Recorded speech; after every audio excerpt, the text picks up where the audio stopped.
салом ва ба барномаи мо хуш омадед. ахбори имрӯз чоршанбе 21 сентябр аз студияи радиои Озодӣ аз Прага ман Шаҳлои Гулхоҷа тақдим мекунам. имрӯз дар барнома дар ҳоле ки ду вакили дифои тоҷик сухани ниҳоии худро дар додгоҳ ироа мекунанд, созмони Human Rights Watch раҳоии онҳоро талаб дорад. хоҷагидорони суғдӣ бовар доранд ки нархи озод барои ташвиқи пахтачинҳо кӯмак мерасонад.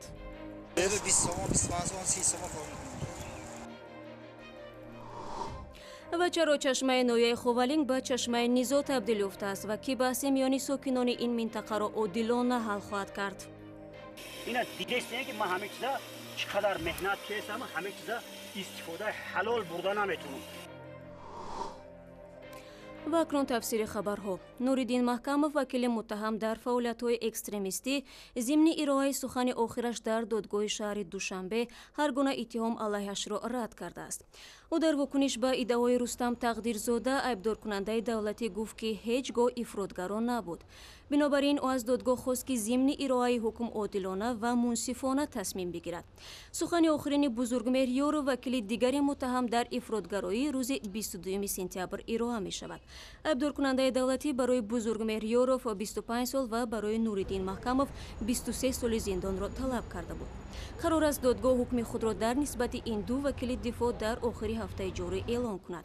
Стив Свердлов, таҳлилгари масоили Осиёи марказӣ дар созмони Human Rights Watch аз шаҳри Варшава, дар суҳбат бо ҳамкорамон Хиромон Бақозода бо ишора ба парвандаи вакилони мудофиа чунин гуфт. Human Rights Watch аз шунидани хабари талаби 25 соли зиндон ба Ёров ва 23 соли зиндон ба Маҳкамов изҳори нигаронӣ мекунад. ин на танҳо ғайримақсаднок аст, балки ҳамла ба низоми адвокатура дар Тоҷикистон аст. адвокатҳо дар ҷомеаи шаҳрвандӣ нақши хеле муҳим ва калидӣ мебозанд. бидуни садову мустақилияти онҳо ҳеҷ умеде барои доштани ҷомеаи демократӣ будан наметавонад. бидуни онҳо вазъ хеле хатарнок эҷод мешавад. қазияи Ёровро мо ҳамчун як ҷараёни хеле калони 2 соли пеш шурӯъшуда арзёбӣ мекунем. мо дидем ки Шӯҳрат Қудратов ҳабс шуд. албатта хабари хубе ҳам шунидем ки эҳтимолан аз рӯи қонуни авф озод мешавад. дар 2 соли охир на камтар аз 5 вакили дифоъ боздошт ё ҳабс шуданд. ҳамаи онҳо бо парвандаҳои ҳассоси сиёсӣ машғул буданд. инҳо Исҳоқ Табаров, Фахриддин Зокиров, Дилбар Додуҷонова ва адвокатҳои дигар. Ёров ва Маҳкамов чанд рӯз баъди он боздошт шуданд ки онҳо ба қазияи ҳизби Мамнӯи Наҳзати Исломии Тоҷикистон машғул буданд.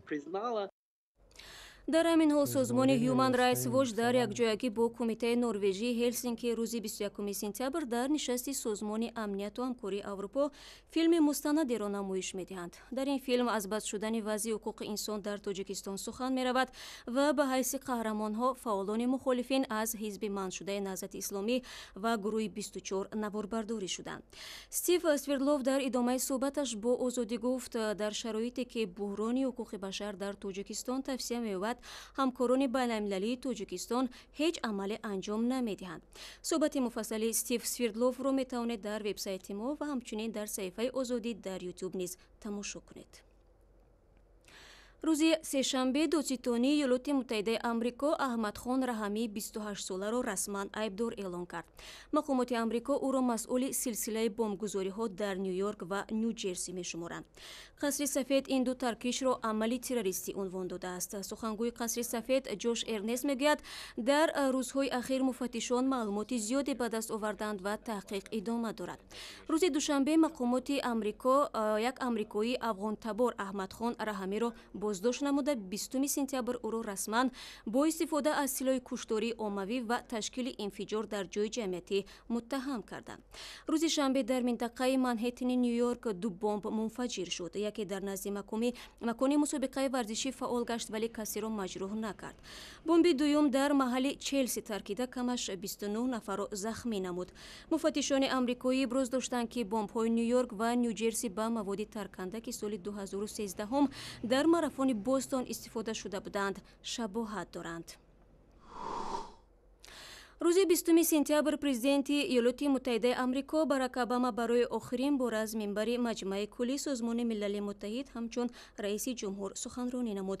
ӯ аз раҳбарони мамолики олам даъват кард ки аз сиёсатҳое ки таҳаммулро аз байн мебаранд худдорӣ кунанд. Президент Обама ба Русия бар зидди дахолат дар умури ҳамсояҳо ва ангезиши оташи миллатгароӣ дар худи Русия ҳушдор дод. пайгирии қоидаҳои байналмилалӣ дар дарозмуддат амниятамонро таҳким мебахшад. фикр мекунам ки ин воқеият танҳо барои мо нест. агар давлати Русия дахолат дар умури ҳамсояҳояшро идома диҳад, шояд дар дохил маҳбубият пайдо карда эҳсоси миллатгароиро ангезиш диҳад. вале бо мурури замон қоматаш хам гашта, марзҳояш ноором хоҳанд шуд.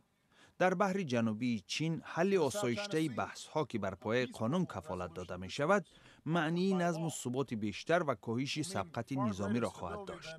ва амалан агар исроилиҳо ва фаластиниҳо аз таҳрик канороҷӯӣ карда мавҷудияти Исроилро расман эътироф кунанд ва Исроил дар навбати худ эътироф кунад ки барои абад сарзамини фаластиниро ишғол карда наметавонад, вазъи минтақа беҳбуд меёбад. чаро чашмаи ноҳияи Ховалинг ба чашмаи низо табдил ёфтааст ва ки баҳси миёни сокинони ин минтақаро одилона ҳал хоҳад кард? اینا دیدستین که من همه چیزا چقدر مهنت کردم همه چیزا استفاده حلال بردن نمیتونم. дар ин бора каме баъдтар суҳбат мекунем ва аммо ҳоло рӯ меорем ба вилояти суғди тоҷикистон. ҳоло дар тоҷикистон бо авҷ гирифтани мавсими чиниши пахта садҳову ҳазорон нафар пахтачинон бо пештоман ба саҳро рехтанд.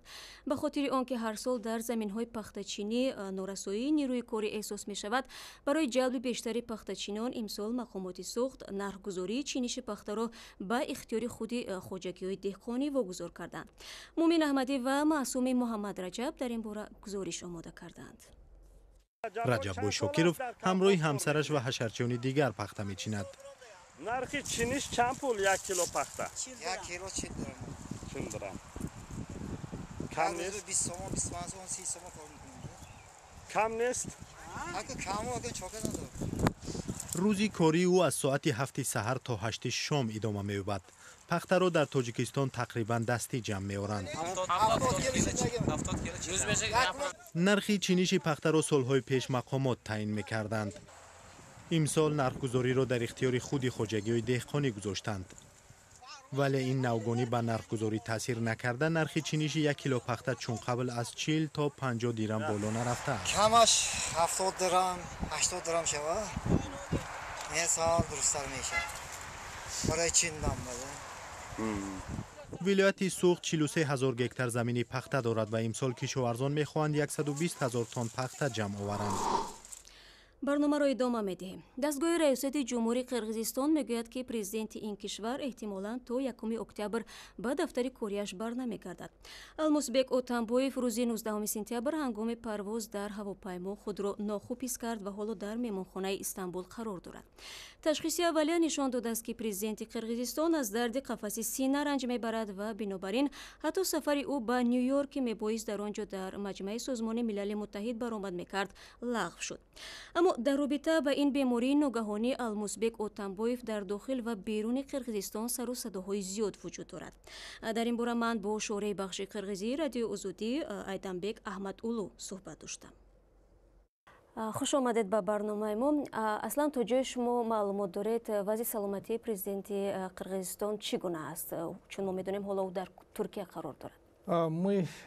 айни ҳол мо маълумоти расмиро дар мавриди сиҳатии президент Алмусбек Отамбоев надорем. то ҷое хабар ёфтем, сабаб дар мушкили қалбӣ аст ва рӯзи душанбе президент вақте ба Туркия парвоз дошт, ҳавопаймои ӯ дар фурудгоҳи Отатурк нишаст. наворҳои видеоӣ нишон медиҳанд ки президентро ба мошини ёрии таъҷилӣ савор мекунанд ва барои ташхис мебаранд. баъдан ӯро ба кадом як меҳмонхона дар Истанбул интиқол медиҳанд.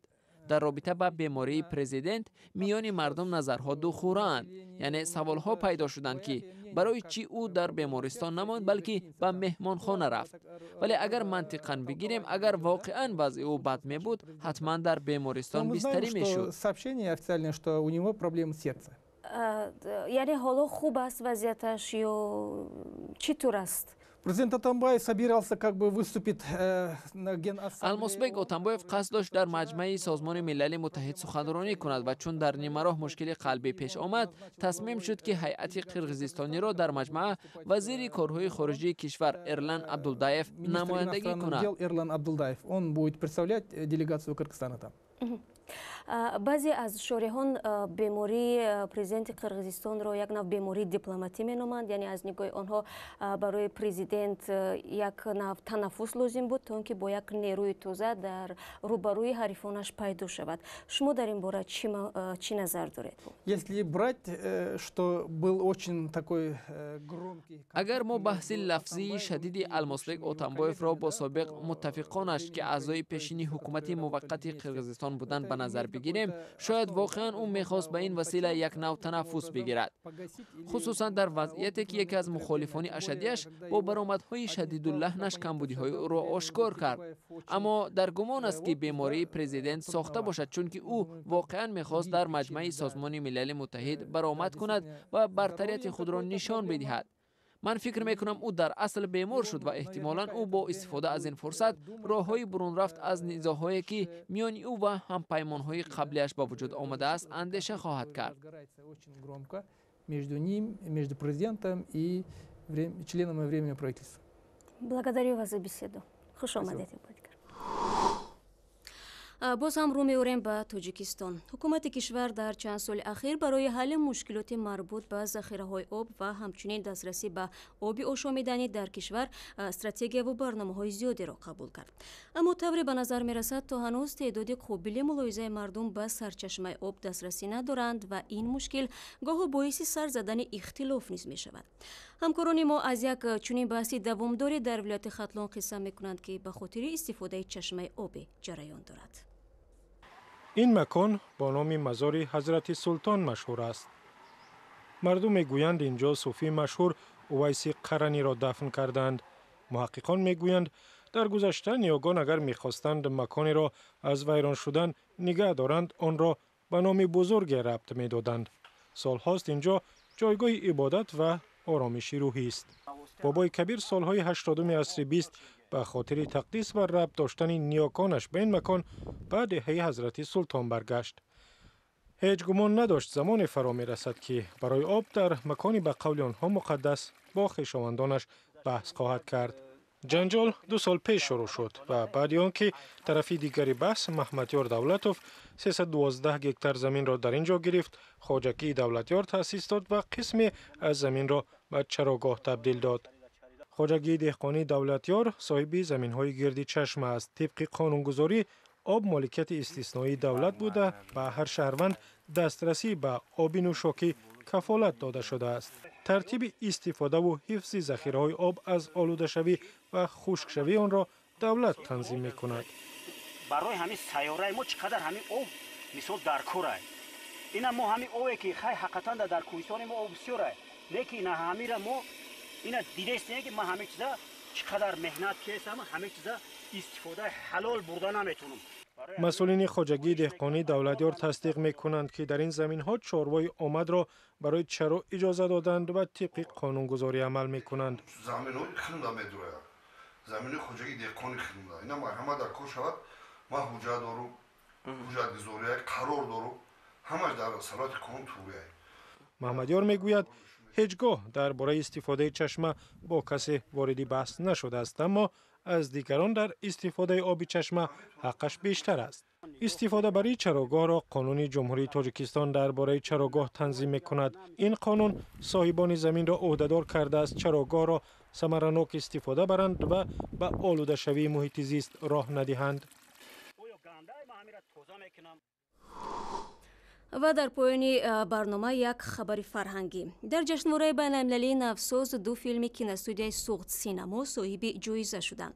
филми кӯтоҳи коса ҷоизаи филми беҳтаринро касб кард ва духтари сайҳун дар миёни 30 филми ҷашнвора шоҳҷоизаро гирифт. филми косаи коргардони ҷавони тоҷик Муҳиддини Музаффар қаблан дар ҷашнвораҳои байналмилалии Open Central Asia ва филмҳои мусалмонӣ низ ширкат карда буд.